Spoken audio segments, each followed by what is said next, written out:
मन में इच्छा है, सपना है, जब आजादी के 75 साल हो 2022-23 में ये हम रेल का काम पूरा करें और जैसा अभय शान ने कहा हम दोनों बैठ करके उसमें यात्रा करके उसका उदाहरण करें। जापान और भारत ने एक बार ठान ली तो ये भी हम करके रहेंगे, ये मैं आपको विश्वास दिलाता हूं। जब बुलेट ट्रेन के आने की स्पीड भारतीय रेल पैसेंजर के बराबर हो जाए तो फिर कैसे यकीन किया जाए कि भारत में बुलेट ट्रेन आएगी। प्रधानमंत्री नरेंद्र मोदी का ड्रीम प्रोजेक्ट बुलेट ट्रेन को भारत लाने का शायद भारत के लिए एक ड्रीम ही बनकर रह जाएगा। नमस्कार, मैं आपके साथ केके राणा, इंडिया 27 देख रहे हैं आप। 2017 का वो दिन याद कीजिए जब जापान के प्रधानमंत्री शिंजो आबे भारत की यात्रा पर थे और प्रधानमंत्री नरेंद्र मोदी ने एक ऐलान किया था और उन्होंने कहा था कि अब जापान की मदद से भारत में बुलेट ट्रेन चलेगी, एक हाई स्पीड ट्रेन चलेगी। लेकिन वही बुलेट ट्रेन अब बहुत धीमी गति से चल रही है। खबरें यहां तक हैं कि बुलेट ट्रेन भारत आएगी भी या नहीं आएगी, इस बात पर भी संदेह होने लगा है और इसके पीछे तमाम कारण बताए जा रहे हैं। लेकिन उससे पहले कुछ चीजों को समझना बड़ा जरूरी है। बुलेट ट्रेन को लाने की जो शुरुआत है, यानी कि हाई स्पीड ट्रेन को लाने की जो शुरुआत है, वो 2007 में शुरू हो चुकी थी। 2007 में यह सिलसिला शुरू होता है जब लालू प्रसाद यादव रेल मंत्री थे। उस समय पर बत्रा साहब उनके पास एक प्रपोजल लेकर पहुंचते हैं कि भारत में हाई स्पीड ट्रेन को लाया जाए। लेकिन लालू प्रसाद यादव जयप्रकाश नारायण के विचारों से प्रभावित थे और जिसके चलते वो कहते हैं कि ऐसी ट्रेन की भारत में जरूरत नहीं है जो सिर्फ पूंजीपतियों और अमीरों के लिए बनी, और उसको लेकर लालू प्रसाद यादव उस प्रस्ताव को हटा देते हैं, खारिज कर देते हैं। लेकिन ऐसे में बत्रा साहब जो है वो कुछ ज्यादा ही उत्साहित थे क्योंकि उड़ीसा में एक हाई स्पीड ट्रेन चली थी डेक्कन, और जिसका श्रेय उनको मिल चुका था। उसके बाद वो इतने उत्साहित थे कि वो सीधे प्रधानमंत्री मनमोहन सिंह के पास पहुंच जाते हैं और उनसे उस प्रस्ताव पर मंजूरी ले लेते हैं। जिसके बाद वित्त आयुक्त और बत्रा साहब मिलकर गुजरात सहित 4 राज्यों का दौरा करने के लिए भी निकल जाते हैं और कि कैसे कैसे हाई स्पीड ट्रेन को चलाया जाए। गुजरात के मुख्यमंत्री उस समय पर मौजूदा प्रधानमंत्री नरेंद्र मोदी तब मुख्यमंत्री होते थे वहां के। जब उनसे इस बात को लेकर मिलते हैं तो प्रधानमंत्री यानी कि जो अब के हैं, यानी कि नरेंद्र मोदी साहब को यह प्रस्ताव अच्छा लगता है और वो तुरंत 10 करोड़ रुपए की मंजूरी दे देते हैं इस प्रस्ताव को आगे बढ़ाने को लेकर।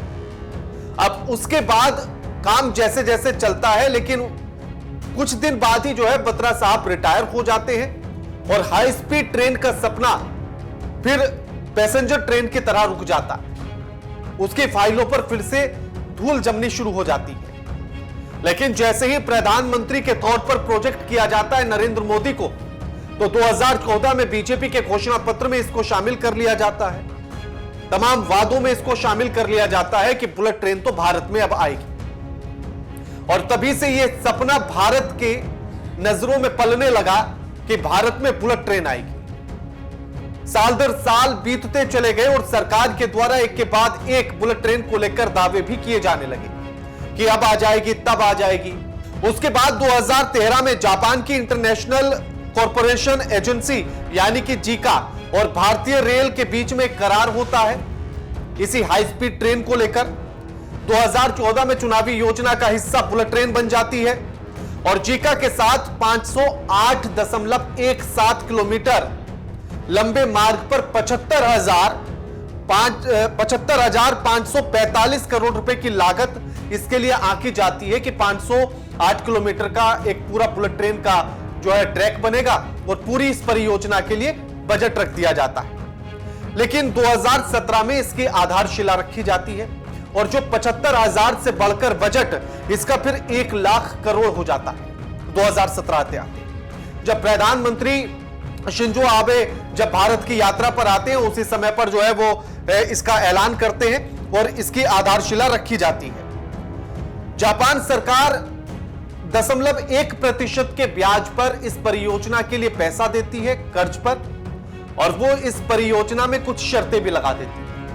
उसको लेकर शर्त यह रखी जाती है कि 15 साल की मोहलत और 50 वर्षों में जो है कर्ज चुकाना होगा, और जो पूरी परियोजना है उसकी लागत का 81% जापान सरकार देगी।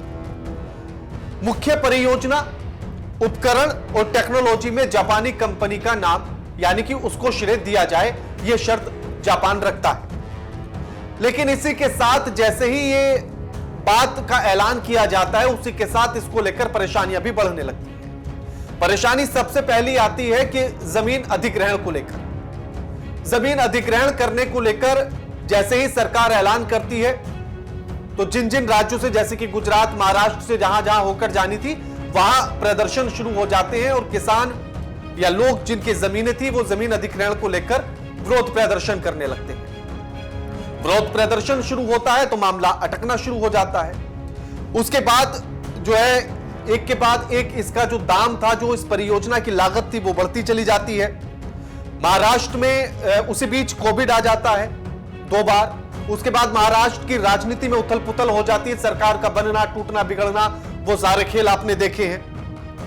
गैर बीजेपी सरकारें जिन जिन राज्यों में थी, वहां एक अलग अलग दिक्कतें सामने आने लगती हैं। और उसी के साथ इसको निपटते निपटते बुलेट ट्रेन सेट की आपूर्ति जापान के साथ लागत वार्ता में गतिरोध शुरू हो जाता है। यानी कि जो बुलेट ट्रेन मंगवानी थी जापान से, उसकी लागत को लेकर जब उसके दाम बढ़ने लगे समय के साथ साथ, तो भारत और जापान के बीच उसको लेकर विवाद शुरू होने लगा। उसके बाद 2023 में 24 यानी कि बुलेट ट्रेन का जो नाम है, वो ओरिजिनल नाम जो है वो तोकाइदो शिनकानसेन है, जिसे बाद में बुलेट ट्रेन के नाम से जाना जाने लगा। 24 शिकानसेन E5 ट्रेन बनाने के लिए कहा जाता है और उसके लिए 11,000 करोड़ रुपए की नीलामी फरवरी में शुरू हो जाती है। लेकिन उसके बाद भी अनुबंध इस पर नहीं होता है। इसके साथ ही भारत सरकार और जापानी कंपनी कावासाकी हिताची रेल के द्वारा इसकी कीमतें जो लगातार बढ़ रही थी, वो भारत सरकार को चिंतित करने लगती। यानी कि मामला धीरे धीरे ठंडे बस्ते में जाता हुआ नजर आने लगता है। 2017 में इसकी कीमत जहां 1.10 लाख करोड़ रुपए थी, वही 2023 में 50% इसकी लागत बढ़ जाती है और यह बढ़कर 1.65 लाख करोड़ इसकी लागत हो जाती है। इसके तमाम कारण थे, जमीनों का रेट बढ़ना, मुद्रास्फीति होना, तमाम चीजें थी इसके लिए जो ये रेट लगातार बढ़ रहे थे। गोदरेज एंड वॉइस से निपटते निपटते 6 साल लगे जमीनी मामले को लेकर, और तब तक जो है दाम आसमान छूते चले गए। और साथ ही एक शर्त यह भी रख दी कि आजीवन बुलेट ट्रेन का मेंटेनेंस जापान की कंपनी करेगी, और इसी को लेकर उसका बजट लगातार बढ़ता जा रहा है। यानी कि जो कमाई आएगी उसका एक बड़ा हिस्सा जापान कंपनी को चला जाएगा, जो सिर्फ मेंटेनेंस के नाम पर होगा, और वो भी आजीवन। और यही सबसे बड़े मुद्दे हैं, ये ऐसी शर्तें हैं जिनको लेकर सरकार हिचकती हुई नजर आ रही है। अब ये माना जा रहा है कि जब तक इस परियोजना का मतलब पूर्णता की तरफ ये चलेगी 2028 और 30 तक, तब तक इसका दाम बढ़कर 2.20 लाख करोड़ यानी कि 2.25 लाख करोड़ रुपए के आसपास इसकी लागत हो जाएगी। उसी बीच रेल मंत्री अश्विनी वैष्णव जो है मेक इन इंडिया पर जोर देते हैं और कहते हैं कि अब बुलेट ट्रेन हमारा देश बनाएगा। लेकिन उसके बाद भी जो है बुलेट ट्रेन तो देश बना लेगा, लेकिन जापान की जरूरत फिर भी पड़ेगी, टेक्नोलॉजी को लेकर भी और तमाम चीजों को लेकर भी। कर्ज तो उसी से ले रहे हैं, तो उसको बताना भी जरूरी है। जब कीमतें बढ़ रही थी तो भारत सरकार ने सोचा कि कुछ सामान हम यूरोप से खरीद लेते हैं, लेकिन उसके लिए भी जापान को राजी करना जरूरी है, जापान को बताना जरूरी है, और जापान का इस मामले पर मानना भी जरूरी है। नहीं तो हो सकता है कि अंतर्राष्ट्रीय संबंध खराब हो जाएं। कर्ज अगर वो दे रहा है तो उसको लेकर भी तमाम बातें हमें समझनी होगी। लेकिन इसी में जो है कुछ चीजें जो सामने आती हैं, वो ये कि महत्वपूर्ण बात ये आती है कि आखिर ये जो लटक रहा है पूरा मामला, इसको लेकर अब संशय इस बात को लेकर आने लगा है कि क्या सच में बुलेट ट्रेन भारत आएगी भी या नहीं आएगी। प्रधानमंत्री नरेंद्र मोदी ने वादा यह किया था कि जब देश 75वीं स्वतंत्रता दिवस की वर्षगांठ मना रहा होगा, तब बुलेट ट्रेन अपनी सीटी बजा रही होगी। अब 75 वर्ष स्वतंत्रता दिवस को 2022 में हो चुके हैं। 15 अगस्त 2022 को। अब आप ही बताइए, क्या किसी ने बुलेट ट्रेन की सीटी सुनी है? अब 2023 भी निकल गया, 2024 भी निकल गया, और अभी फिर हाल ही में जो है 2024 की शुरुआत में भी, उसके बाद मार्च में भी, उसके बाद भी कई बार रेल मंत्री कह चुके कि अब के 2026 में ट्रायल शुरू होगा।